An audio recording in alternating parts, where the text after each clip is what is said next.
Hello artists, and welcome to another art tutorial with Mr. White. Today we're going to be exploring the basic techniques that you can use when you're using oil pastel. This lesson builds on some of the concepts we've used with our pencil and other exercises, and to get started we're going to need a pencil, our journal, a blending stump, some sandpaper, and of course some pastels. You can have a kit or a collection with a couple of blues, a couple of reds, orange, yellow, and maybe a green. We're going to use half a page in our journal for this. We're going to lay it out just like we see on the left-hand example. So I'm going to be drawing 4 boxes stacked on top of each other with another stack of 3 slightly larger boxes beside them. There's going to be 2 more boxes on the bottom row and 1 bigger box on the top right. And I'm going to go ahead and label each of these techniques. It's a little hard to see right now, but I'm calling them linear waves. Next is scumbling. The bottom of those, the far left of the bottom row is stipple or sand, with sgraffito above and transition above that. Now I take a moment here and I clean my blending stump before I finish my layout.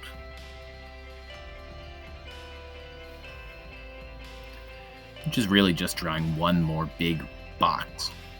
And then I'm going to label the effects, the most basic ones on the left with tint, light pressure, heavy pressure, and shade. Hopefully you recall a tint is adding white to a color, a shade is adding black to a color. And for all of these, we're really going to be building our skill with pressure control, how hard we're pushing and what part of the pastel to use. For our first box, we're going to do light pressure, trying to fill the whole box with a very light layer of a color. I chose blue. You can choose whatever you want.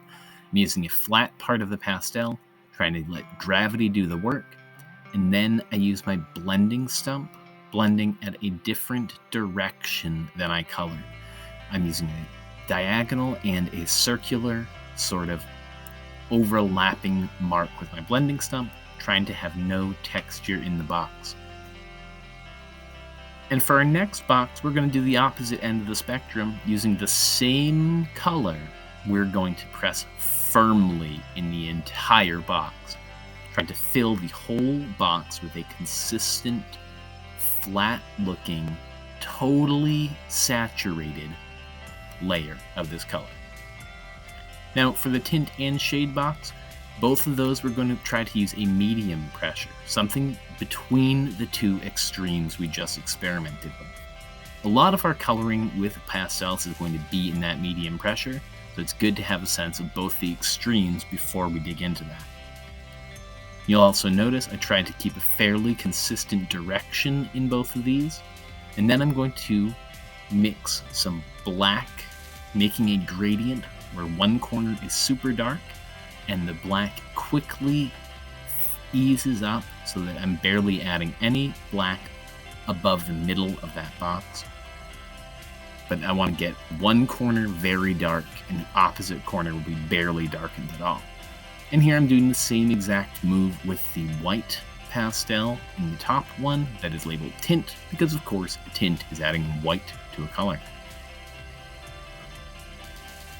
And once you have those, you can use your blending stump. And for this, you usually want to be pulling the color into the mixer. So for the shade, I'm trying to bring blue into the black area, not trying to spread the black all around everywhere, because our goal here is to see how the blue turns into the black with careful control over the blending.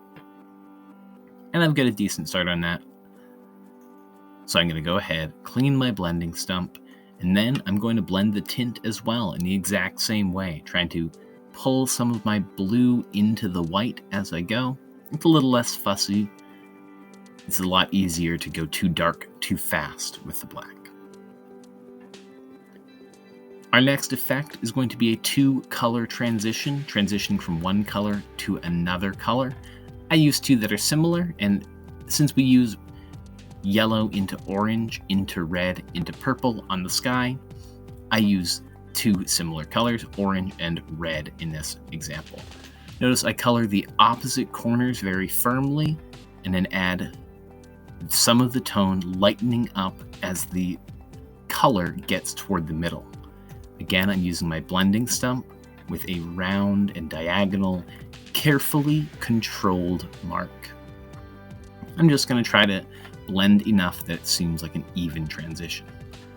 For our next box, we're going to use sgraffito, or scratching, where we're going to use a medium or slightly heavier than medium pressure of a light color. Then we're going to use a very heavy pressure layer of a dark color. And then we'll take a scratching stick, a toothpick, or one of the styluses that we have in class, and we're going to scratch away. And what you should see is the top darker color should be pretty solid everywhere except where you scratched it. And you should have some blend of the base tone and the top color where you have scratched away. For our next box, we're going to make a stippling or a sandy effect. Stippling is just making dots, like dozens or hundreds of dots in an area, usually using a corner or point of a pastel. We're going to use it to make a sandy looking effect, so it's helpful to have a medium to light pressure base layer first.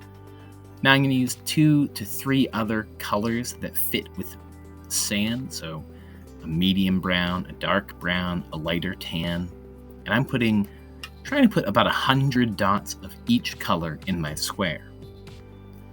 Now, with the stippling and sand, you may choose to blend, you don't have to. If you do choose to, I recommend, as I'm doing here, using a very clean stump and only blending half of the box and blending very lightly. Now we're going to move on to our next texture, and this one is called scumbling. This is useful in a lot of different media, and it always uses a sharpish point of our tool, using an intentionally organic, somewhat chaotic line that's not just round scribbles or directional zigzaggy scribbles, but a combination of the two, using at least 2 or 3 colors. This is great for bushes or foliage on trees, so I picked some different greens, but you can use whatever colors you want. You can blend, but if so, leave some white space in between as well. For our final effect box, we're going to make another different kind of linear texture. This is a horizontal line texture that we're going to use to make waves. With this, make waves using a corner of the pastel, drawing lines that are mostly horizontal, but somewhat curve up to little peaks or points. Use at least 2 colors of blue in this, blend in the same direction that you colored, trying to make the peaks from one color not exactly overlap the peaks from the next color, and blending them so that there's a little bit of white showing in between. Now we're going to take a few minutes and put all of these skills to practice, so we're going to just draw a little picture. I drew a little picture of a couple of islands in the sea, so we're going to do the same thing, except we're going to place one of the trees and replace the more distant tree with just a bush that we can use that scumbling texture on. So I drew some islands. Now I'm drawing a tree, like a palm tree. I'm just going to have a few large, somewhat elliptical shaped, almost stretched football shaped leaves coming out of the top, with a arced trunk. I'm also going to put a center line down each of the leaves, which kind of shows the angle and the shape, because these leaves in real life are structured with a center, vein, and then individual fronds that come off of it. And then I'm going to go into start coloring, so I fill in the yellow in the sun, and I add some reflection, some of the linear wave type lines in the water. Not many, just a few. Now I'm going to use a yellowy orange as my first color and have that radiating out from the sun with a true orange coming after. And for all of these, we're going to try to make a smooth transition between the colors. So I'm adding some red in now, and I'm going to finish up with purple in the sky. With all of these, we're using a medium to medium heavy pressure for all of these colors, heavier with the lighter colors in the center. And then I'm going to take a clean blending stump and follow these colors from the center outward, trying to fill in some of those white spaces and blending across the mark. So I was mostly coloring in lines that went away from the actual sun, so I'm blending across those lines. And the next step, I'm going to put some of that linear texture in the water. I'm going to make bigger lines with bigger spaces between them, low on the page, and they're going to get to be smaller, thinner lines that are less distinct as it goes up the page. This will help to reinforce the illusion of three-dimensional space, so it makes it feel like the distant lines that are smaller feel further away. And of course, I'm going to go in with my second color, keeping those same slightly curving upward lines that come to peaks before they fall into another somewhat downward curve. Notice I took a second and on both islands, on the side that's farthest from the sun, I added an outline of blue just on the side far from the sun. This gives a feeling of a shadow and makes the whole thing feel a little more 3D. I can use a blending stump, and again, I'm directionally blending, making sure that I'm going with the grain or with the stroke that I already colored with. Trying to let some of those yellows blend a little bit, but mostly let those yellow pieces stay as highlights. And then I move on to my sand color and texture, so putting a sandy, kind of a yellow tan base, and using 2 or 3 colors of browns, making, about 100 dots in each color on the lower island, and maybe 50 on the farther away, much smaller one.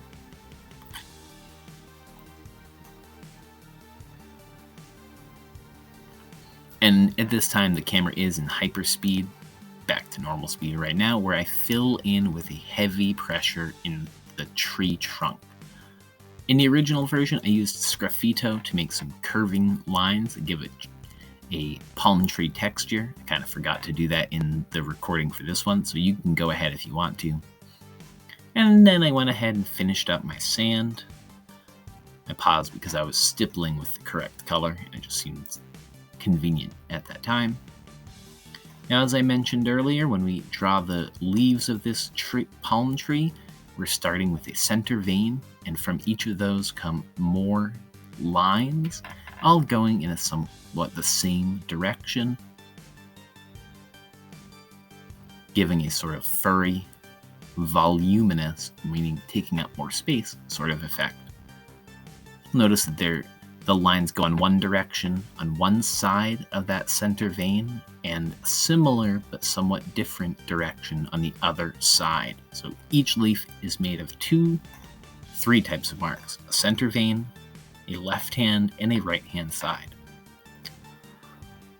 Now I also go in with a dark gray, with a dark brown or a black, and on the side of each leaf that is far from the sun, like the back side of each leaf, I go in and just outline those a little bit to give a sense of a shadow and make it feel a little more 3D. You don't have to, it's kind of optional, but it adds a little pizzazz.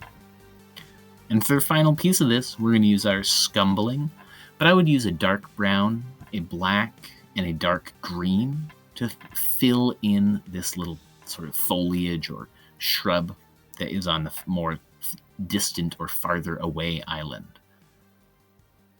And we don't really need to worry about leaving white spaces, so I'm just about done here. Thank you for watching, and happy making.